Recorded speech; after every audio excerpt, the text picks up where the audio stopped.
நம்மகிட்ட பார்த்தீங்க அப்படின்னா ஹவாய் ஒரு மொபைல் ஒன்று வந்திருக்கு. வெளியே பேட்டரி மாற்றிருக்காங்க. போர்டு வந்து டெட் ஆயிடுச்சு. போர்டு வந்து ஷார்ட் காட்டுது. இன்றைக்கி இதை தான் நம்ம எப்படி ரெடி பண்ணுறதுன்னு பார்க்குறோம்.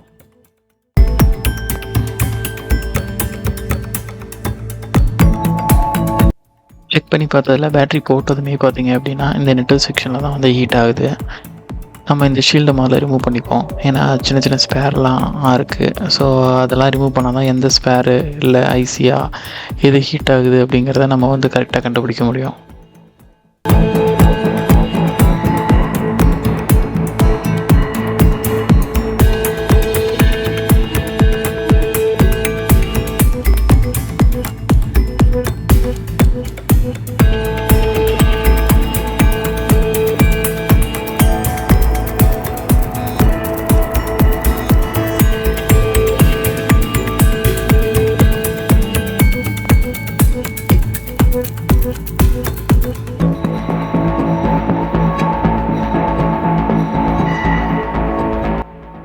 எல்லாம் ரிமூவ் பண்ணியாச்சு.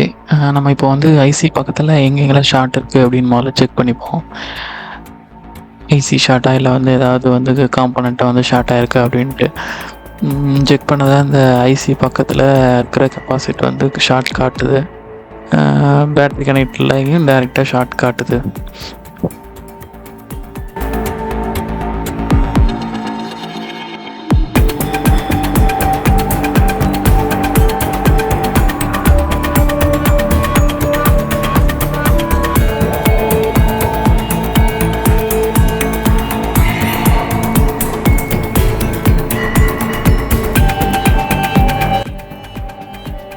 போதுமான அளவு ரோசின் அப்ளை பண்ணியாச்சு. ஃபஸ்ட் நம்ம வந்து வோல்டேஜ் வந்து பேட்டரி கனெக்டில் இன்ஜெக்ட் பண்ணுவோம்.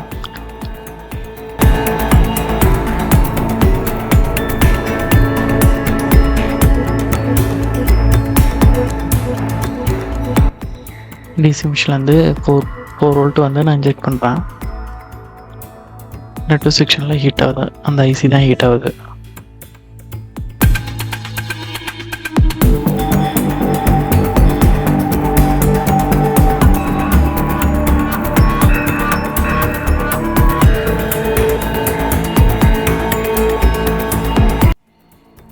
ஐசி நெட்வொர்க் ஏசி வந்து நம்ம வந்து ஹீட் பண்ணி வந்து ரிமூவ் பண்ணிடுவோம்.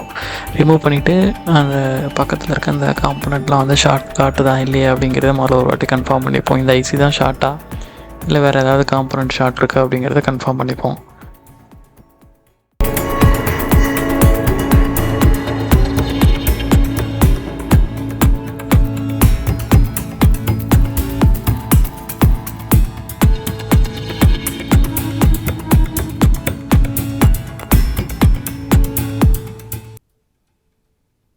ஏசி ரிமூவ் பண்ணியாச்சு. நம்ம முன்னாடி செக் பண்ண அந்த கெப்பாசிட்டி வந்து இப்போ எதுவும் ஷார்ட் இருக்கா அப்படிங்கிறத நம்ம ஒரு வாட்டி செக் பண்ணிப்போம். செக் பண்ணிவிட்டு மொபைல் ஆன் ஆகுதான்றதை கன்ஃபார்ம் பண்ணிப்போம்.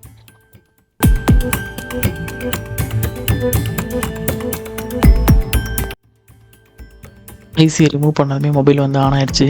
இந்த மாதிரி உங்கள் மொபைல் ஏதாவது ப்ராப்ளம் அப்படின்னா வந்து சர்வீஸ் கொடுக்கலாம். கொரியர் மூலியமாகவும் நம்ம பண்ணி தந்துட்டுருக்கோம்.